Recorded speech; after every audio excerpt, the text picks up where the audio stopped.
Vale la pena más esas escaleras. Sí. ¿Cómo te fue?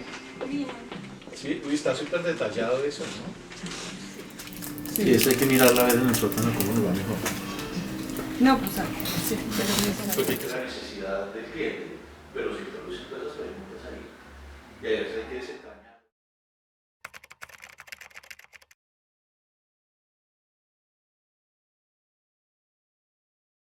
Bueno, hay muchas rutas, ¿no? Porque, digamos, hay concursos que permiten pensar mucho desde el mundo de las ideas, hay concursos un poco más direccionados, a veces con la mano del promotor y del arquitecto que arman las bases demasiado estructurada, digamos, en el concurso, y son muchas veces, nos tomamos del pelo eso en la oficina, y como nos da la impresión de que alguien dice, no, va a tocar hacer un concurso porque esto no resuelve nadie, siempre es como buscando en el concurso a veces esa posibilidad de resolver algo muy complejo que solo a través de una guerra directa entre arquitectos se puede como sacar una solución. Y hay concursos de ideas, también hay concursos donde se expone más claramente lo que uno cree que quiere hacer la arquitectura. Entonces, dependiendo de lo que exige el concurso, también hay una postura. En todos los casos siempre hay una mirada crítica, ¿sí? Creo que difícilmente o algunas veces o muy pocas veces hemos hecho concursos donde cumplimos estrictamente con lo que dicen que hay que hacer. Y tal vez cuando nos paramos del otro lado hemos perdido más los concursos, y cuando nos paramos más del lado del encargo y lo entendemos más con cuidado, hemos sido ganadores de los concursos. Pero de todas maneras creo que esa posición crítica es fundamental, indistintamente de si el enfoque es funcionalista y si el enfoque es en una ciudad, hay que tener una postura crítica antes de empezar a hacer los proyectos derivados de un concurso.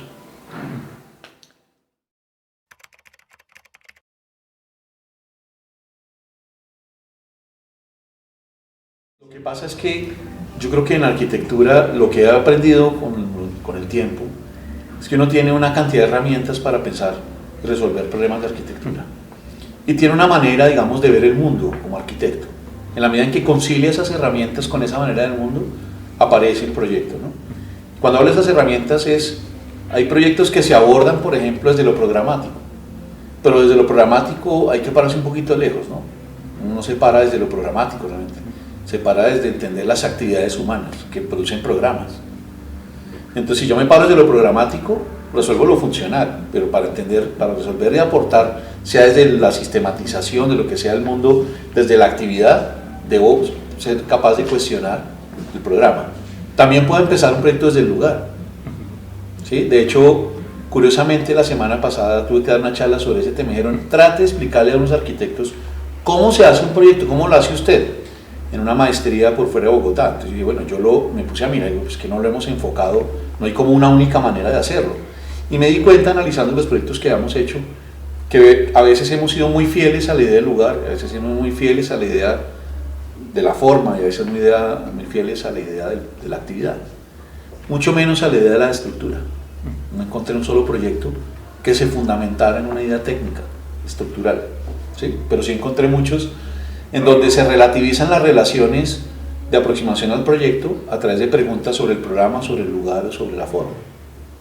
Entonces, la pregunta que me hacía si es la sistematicidad o la sistematización de un proyecto, yo creo que eso es parte del desarrollo técnico. El pensamiento puede ser sistémico, pero la sistematicidad de un proyecto no necesariamente es un conflicto. Si yo tengo que pensar en eso y ponerlo para desarrollar un proyecto, pues habrá que ponerlo. Entonces, yo creo que en la medida en que uno va desarrollando cada vez más esas herramientas, es más fácil abordar distintos encargos, ¿sí? Porque no hay una predisposición a empezar siempre por el mismo lado, aunque al final las formas se parezcan, aunque al final haya una idea, porque al final lo estoy haciendo yo. Entonces yo puedo que entre por acá, al final puede haber cierta correlación porque hay unas pesquisas y unas preguntas que son transversales a cualquier proyecto, indistintamente del encargo, ¿sí? Y esas preguntas están a veces matizadas, no se socializan tanto, o van apareciendo tácitamente en los proyectos, o sea que en el fondo esa posibilidad de utilizar herramientas lo que permite es muchas formas de aproximarse al proyecto.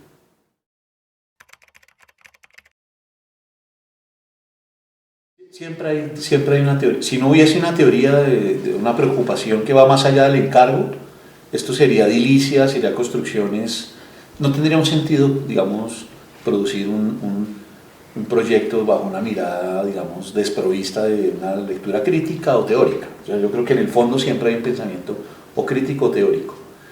Lo que pasa es que esa teoría es como una cuestión, digamos, muy amplia, ¿no? No es una teoría solamente sobre la forma, la conceptualización del proceso, o solamente es una lectura sobre la relación de lo público o lo privado, o no solamente sobre lo técnico, sino que en cada una de esas distintas variantes que se introducen en el proyecto puede haber posturas críticas, ¿sí? Y muchas veces no son, para los clientes no son evidentes, el cliente nunca entiende, en este caso, si uno está poniendo postura crítica, y si uno le echa ese rollo, de pronto dicen, este arquitecto está loco, está como enredado, llamemos, no, es el proyecto que es lo que usted necesita. En el fondo, el encargo se va llevando a través de la necesidad del cliente, pero se introducen todas esas preguntas ahí, y a veces hay que desentrañarlas, porque no son tan obvias, ¿sí? Entonces siempre hay tanto una teoría, digamos, una teoría del proyecto, si lo quieren llamar ustedes así, en sus distintas fases, como un eje transversal en los distintos proyectos de una lectura crítica también sobre lo que uno está haciendo. ¿Será que lo debo hacer así? ¿Por qué de esa forma? Y si se puede cuestionar una mejor manera de hacerlo, si es más procedente otra, a veces hasta cambiarle la pregunta al enunciado que le han hecho a uno en el encargo le permite encontrar la salida.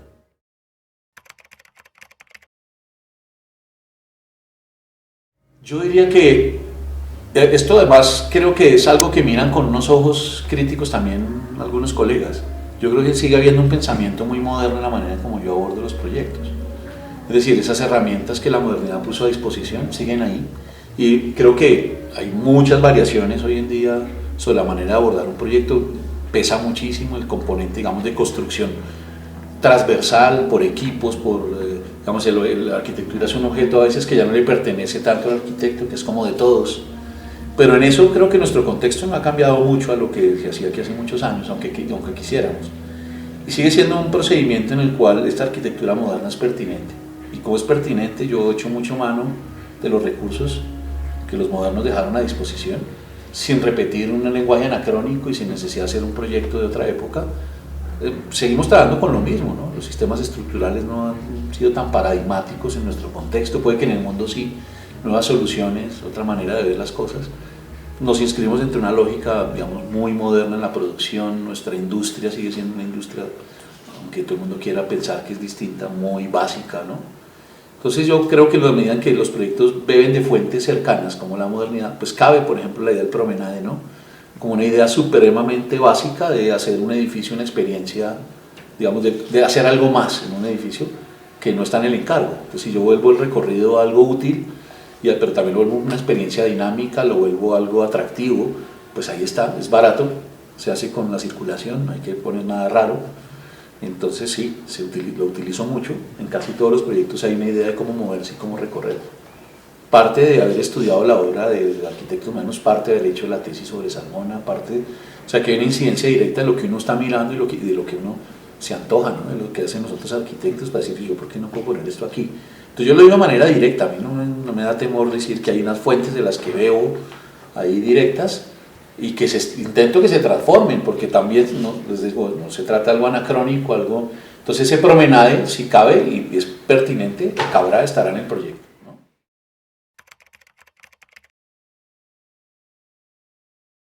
Yo creo que el programa hay que verlo, digamos, desde mi perspectiva, siempre, digamos, de una manera muy crítica. El programa lo ha construido comúnmente alguien que dice, mire, yo lo que necesito es esto.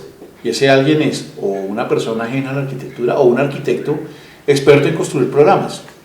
No sé si experto en convertir actividades en programas o experto en construir programas. Eso quiere decir que el programa hay que volverlo a mirar con mucho cuidado.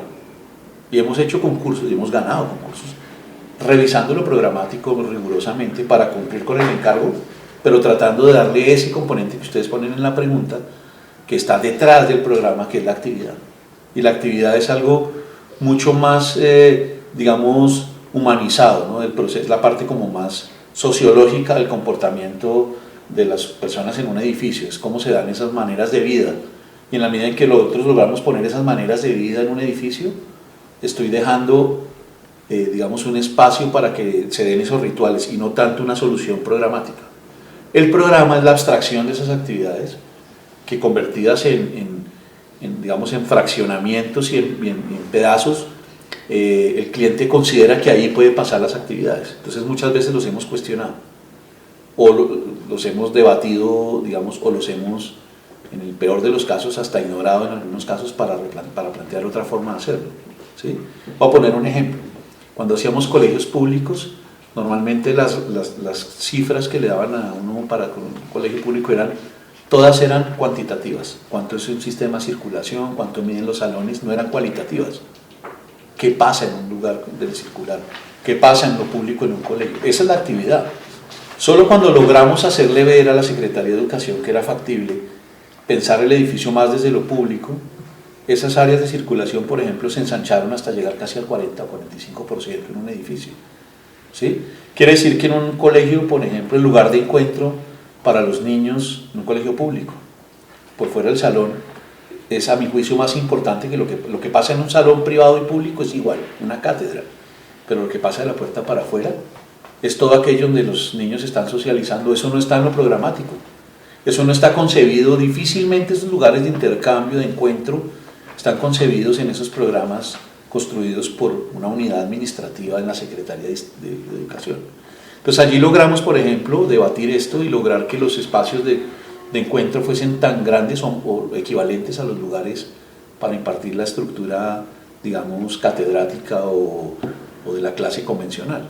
Y en ese sentido se construye, digamos, una idea de actividad, lugares de encuentro, dejar espacios para que pasen cosas no programadas, ¿sí? Hoy en día eso ustedes lo saben porque lo hablamos todo el día en los talleres. Hoy en día eso se volvió como una regla. Lo no programático, yo todavía no lo encuentro cuando me invitan a un concurso, busco lo no programático, ¿no? No, eso es hacerle entrever a alguien que hay que invertir en un espacio no reglado que tiene un valor importante en un edificio institucional. No, todavía hay un pensamiento demasiado pragmático sobre las relaciones funcionales del edificio y no de las relaciones de actividad. Entonces creo que en ese sentido nos falta mucho camino por recorrer para que quienes conciban y administren y gerencien los proyectos entiendan que las actividades humanas no son solamente esas cuestiones regladas funcionales, ¿no? Entonces ese es un punto para debatir. Si nos meten en eso de camisa no queremos estar ahí, entonces hay que violentar algunas cosas del programa, hay que cuestionar a través del proceso proyectual lo que nos han encargado, ¿no?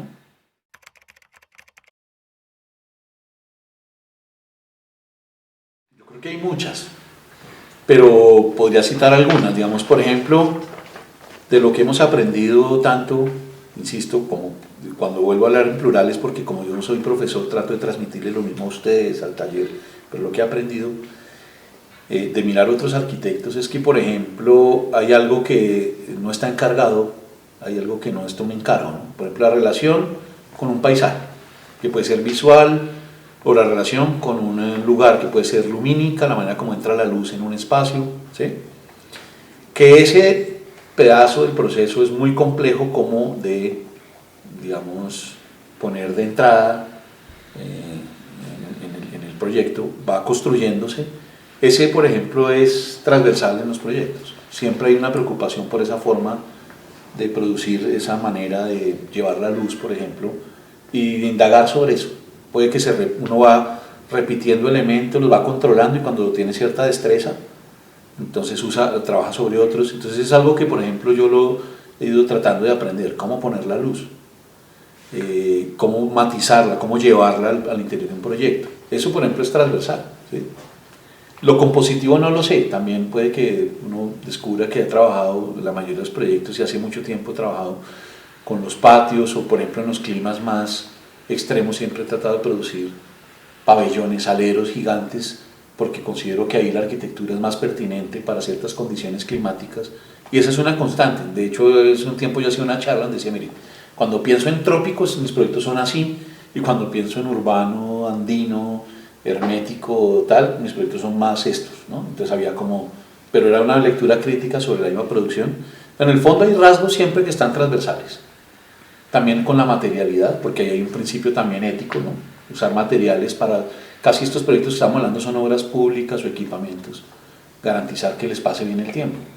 Entonces no hay edificios que se pretendan la materialidad, digamos, comercial o del momento, ¿sí? Sino tratamos de pelear mucho porque los edificios, su estética y la estructura sean lo mismo, no haya revestimientos, haya fáciles mantenimientos, haya menos posibilidad de que el edificio en el tiempo sufra alteraciones por no tener, digamos, conciencia ética de que la estética y la técnica están amarradas, ¿sí?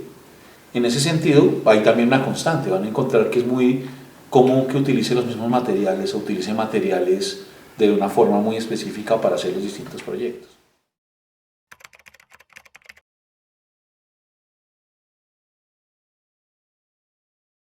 Yo creo que mucho, tanto que yo creo que en el fondo hay mucho eclecticismo en la producción de los proyectos que hago yo, o sea, hay mucha mirada y recortes de pedazos de arquitecturas que vienen de otro lado. Yo no tengo temor en decirlo así, y creo que así se hace y se ha hecho siempre, ¿no?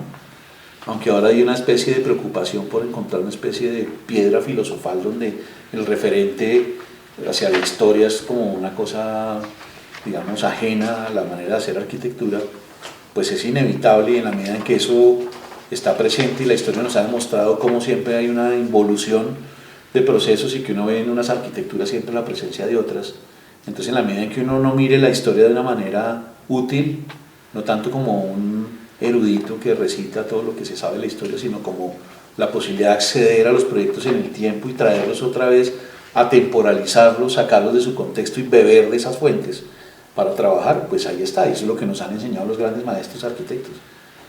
Todos han bebido de fuentes de la historia, hasta el maestro Koolhaas, ya sea para cuestionar, para producir su obra, él está siempre mirando hacia atrás para poder mirar hacia adelante. Entonces, en ese sentido, creo que es imperante, básico, importante tener una mirada sobre la historia, pero insisto, sobre una historia manipulable, no una historia, no una condensación del tiempo, digamos, en objetos inviolables, no, al revés, en una posibilidad de alterar y modificar y usar la arquitectura como un dispensario de elementos útiles para hacer una arquitectura contemporánea.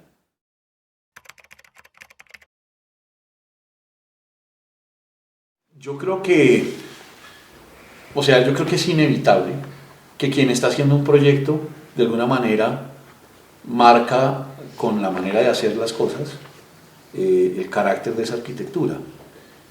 Pensaría que es probable que hoy en día haya una universalización del lenguaje, que la memoria, digamos, y con el mundo globalizado tienda a parecerse el lenguaje y las maneras de aproximarse a los proyectos, y el pasado de los unos es igual al de los otros, y en esa medida la arquitectura pierde un poquito esa fuente de origen, ese lugar, digamos, que le ha dado como su esencia en cada sitio para construirse en un escenario cada vez más universal, es así. Pero siempre habrá un arquitecto que está matizando y está direccionando esto, y habrá siempre la posibilidad de reconocer parte de lo que él en su formación, en su memoria, en su forma de ver el mundo está dejando en el proyecto, indistintamente de que esté globalizado el lenguaje. Entonces yo creo que es casi inevitable que exista esa memoria en los proyectos y que sea evidente, y de hecho sería muy interesante siempre encontrarla, ¿no? ¿Dónde están esos elementos que están anclados al pasado y dónde está esa especie de lectura innovadora en una obra contemporánea? Entonces uno va a encontrar que siempre hay cosas inevitables, ¿no? Digamos que el hecho de que, ahora por citar otra vez a Koolhaas, haya hecho esa publicación sobre elementos en arquitectura, que ustedes la han visto, en donde mira una escalera hecha en distintos momentos del tiempo, cómo ha sido el cambio paradigmático de la manera de ser, digamos, una escalera medieval, una escalera prehispánica, una escalera contemporánea, todas escaleras, ¿no? O sea, no la puede quitar, dice hay 14, no sé cuántos elementos en su libro, Dice, esto es inevitable en arquitectura. Ha introducido unos nuevos, ¿no? La escalera mecánica, el ascensor, pero hay unos que no los ha podido borrar del pasado. Entonces, quien hace un edificio está realmente modificando esos elementos, está cambiando la manera de los seres humanos de comportarnos al interior de una edificación, de movernos por el espacio. Seguramente está matizándolos, pero no está cambiando de raíz esos elementos que vienen de una memoria y de un pasado. Simplemente los está trayendo a un presente y los está alterando. Entonces, siempre hay un pasado allí que es útil, ¿no? Y la experiencia, en ese sentido, la experiencia, los arquitectos, recuerden que en una mirada, digamos, no muy lejana, era obligatorio viajar para ver arquitectura y volver la experiencia de los edificios propia para poder hacer arquitectura. Ahora tenemos todo eso a través de los medios, es muy fácil mirar otros proyectos y reconocer esos valores, no tanto a través de la planimetría y demás, sino la experiencia directa implica convertirlos en propios.